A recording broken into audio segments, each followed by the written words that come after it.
Rebonjour à tous. Eh bien, prenons encore un instant cet après-midi pour lire et méditer un deuxième passage du livre du ciel de Luisa Picaretta. Au nom du Père qui m'a créé, du Fils qui m'a sauvé et du Saint-Esprit qui me sanctifie. Amen. Jésus, nous nous immergeons tous à nouveau dans ton acte unique et éternel d'amour, dans ce grand bain de ta lumière, de ta présence, de ton Esprit Saint, de tes grâces, de tes bénédictions, vraiment de ton sang, de ta divinité, de ta volonté, de ton humanité, de tes mérites. Et nous te supplions de nous marquer tous du sceau de ton divin fiat pour que nous puissions devenir de bons petits outils entre tes mains, de bons instruments de paix, d'amour et de miséricorde. Seigneur, prends les commandes de nos existences jusqu'à notre dernier souffle. Vraiment, nous te laissons le champ libre complet. Nous avons confiance en toi. Nous voyons bien que nous, tout seuls, c'est un peu la catastrophe. On ne fait que chuter. On ne fait que vraiment s'empêtrer dans les pièges des démons. Alors, nous te faisons pleinement confiance. Et c'est à toi de gérer nos vies, Seigneur. Vraiment que ta divine volonté puisse être totalement agissante et opérante à travers toutes nos humanités. Et que nos vies, eh bien, te rendent gloire, Seigneur. Vraiment, t'apporte toutes ces gloires que tu aurais dû recevoir des hommes s'ils n'avaient pas quitté ta divine volonté. Alors Jésus, je te demande maintenant de nous préparer tous, de venir bénir nos pensées, de venir retirer s'il y a des pensées un petit peu qui nous amènent à la distraction, de venir bénir nos âmes, de venir y placer ta sagesse, ton intelligence, ton amour, pour que nous puissions accueillir, digérer ce nouvel enseignement et le mettre en pratique pour que nos vies te fassent plaisir, que nos âmes puissent être belles à tes yeux et que tu puisses te réjouir de venir vivre en nous. Merci Seigneur, vraiment merci infiniment pour tout ce que tu nous donnes et maintenant, parle à travers ma bouche. Envoie-moi ton Esprit Saint, que je reste toujours uni à toi dans ta vérité et que ce moment fait par toi en chacun de nous puisse avoir des retombées dans tous les cœurs. Vraiment que tous tes enfants soient sauvés, c'est vraiment ce que nous voulons, nous te le demanderons jusqu'à notre dernier souffle, que ces portes de l'enfer puissent être définitivement fermées. Et que tous tes enfants t'aiment, reviennent à toi, vraiment que tous puissent s'émerveiller de ton amour et que ton royaume puisse être totalement établi ici-bas sur la terre comme c'est le cas dans le ciel. Alors le passage que nous allons méditer est celui du 12 décembre 1926. Nous sommes dans le volume 20 et c'est Luisa qui parle. Viens, Esprit Saint, viens. Vraiment, viens, souffle sur chacun de nous, vraiment que nous comprenions bien et que cela touche nos cœurs. Je faisais mes actes habituels dans le fiat suprême et mon Jésus adoré sortit de moi et me dit « Ma fille, au cours de ma passion, une lamentation est sortie de moi des profondeurs de mon cœur tourmenté avec une immense tristesse. Ils se sont partagés mes vêtements, ils ont tiré au sort ma tunique. » Donc Jésus, il a pu voir, alors qu'il était crucifié, qu'il était élevé en croix, il a pu voir que les soldats se partageaient en fait ses vêtements et tiraient au sort sa petite tunique. Et en fait, une lamentation est sortie de son cœur, une énorme tristesse est sortie de son cœur à ce moment-là. Combien j'ai souffert de voir mes vêtements partagés entre mes bourreaux et ma tunique tirée au sort. C'était le seul objet que je possédais et qui m'avait été donné avec tant d'amour par ma douloureuse maman. Et maintenant, non seulement ils m'en dépouillaient, mais ils en faisaient un jeu. Les hommes ont fait un jeu de ça. Ils ont pris les vêtements de Jésus, ils ont commencé à dire « Allez, qui va prendre ça? Angèle l'aider, qui va prendre ça ?» Voilà. Mais sais-tu ce qui me transperçait le plus? Dans ces vêtements, Adam me devenait présent, revêtu du vêtement de l'innocence et couvert de l'invincible tunique de ma suprême volonté. Il faut savoir qu'Adam, dans son état d'innocence, qui vivait totalement dans la divine volonté, était revêtu de ce manteau d'innocence, de ce manteau de lumière, le manteau de la divine volonté en fait. Donc c'était un petit manteau, un petit vêtement, comme une tunique transparente, mais de lumière en fait, une tunique de lumière. Et donc en fait, quand il a vu ces bourreaux se partager ces vêtements, lui est revenu à l'esprit ce moment où Adam s'est dévêtu, a perdu ce manteau de lumière en fait en quittant la divine volonté. En le créant, la sagesse incréée agit mieux qu'une mère très aimante. Plus qu'avec une tunique, elle revêtit Adam de la lumière éternelle de ma volonté, un vêtement qui n'est pas susceptible d'être défait, d'être divisé ou enlevé, un vêtement qui devait servir à l'homme pour préserver en lui l'image de son créateur. Ce vêtement de lumière, eh bien, le rendait semblable à son créateur. C'était comme un écho, une image de la Trinité. Et vraiment, ce vêtement devait servir à l'homme pour préserver en lui l'image de son Créateur, les dons qu'il avait reçus et qui devaient le rendre admirable et saint en toutes choses, le faire grandir en sainteté, le rendre beau, le rendre admirable. De plus, il était ainsi revêtu du vêtement de l'innocence. Et Adam, en Éden, par ses passions, a divisé les vêtements d'innocence et tiré au sort la tunique de ma volonté.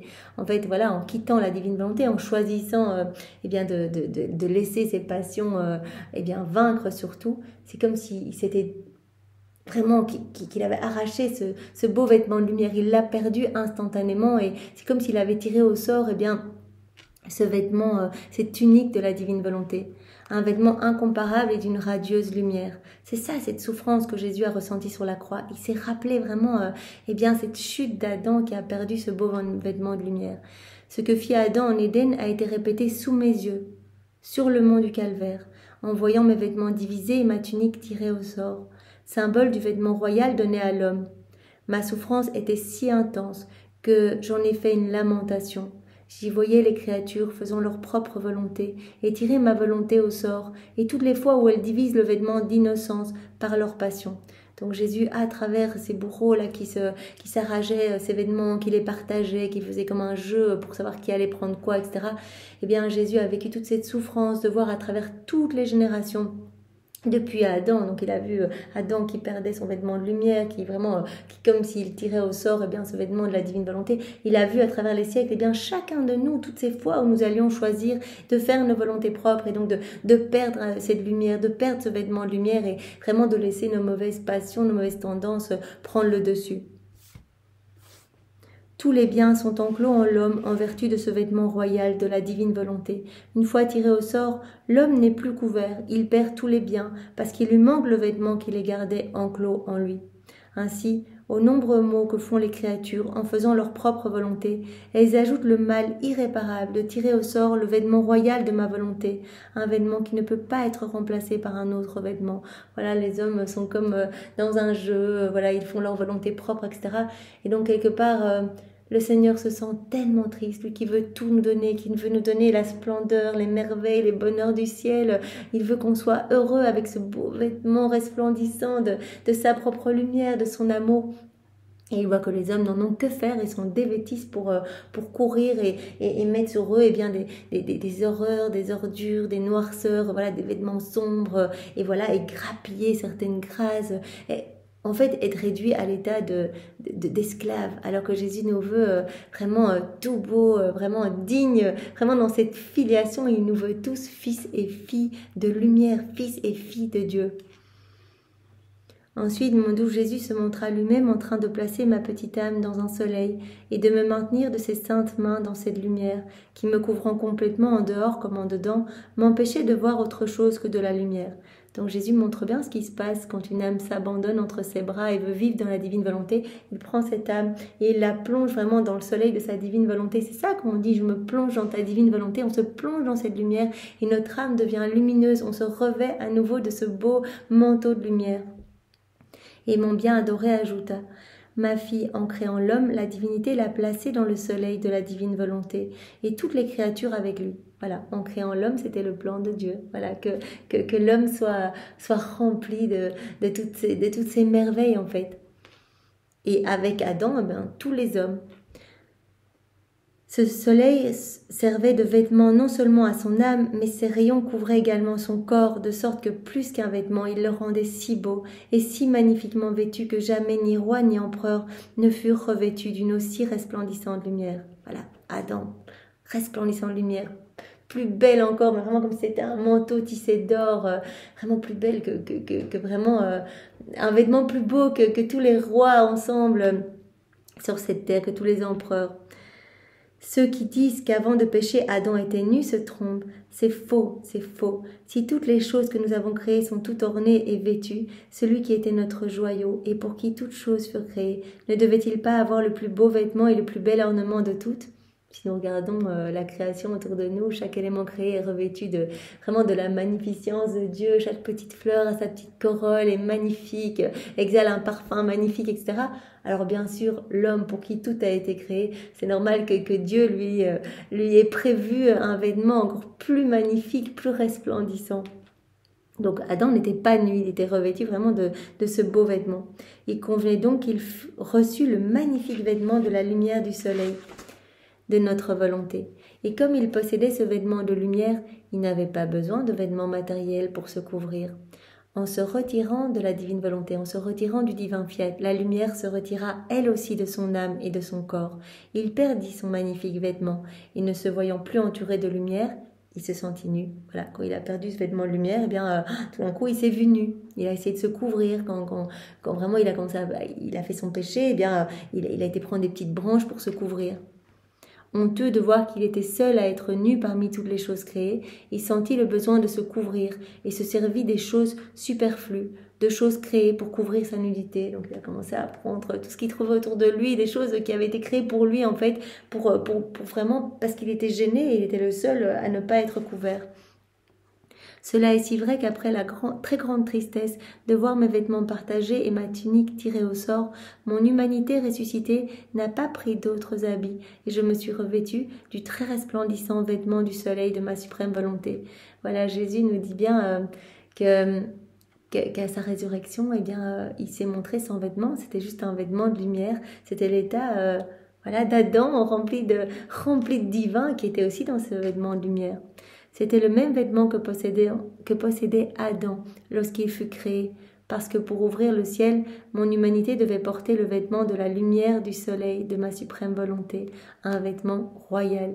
Et comme il mettait entre mes mains l'empire et l'insigne de roi, j'ai ouvert le ciel à tous les rachetés. Donc Jésus est allé dans ce vêtement resplendissant, le vêtement de sa divine volonté, ouvrir vraiment, aller chercher toutes les âmes dans les limbes et avec sa maman ouvrir les portes du ciel.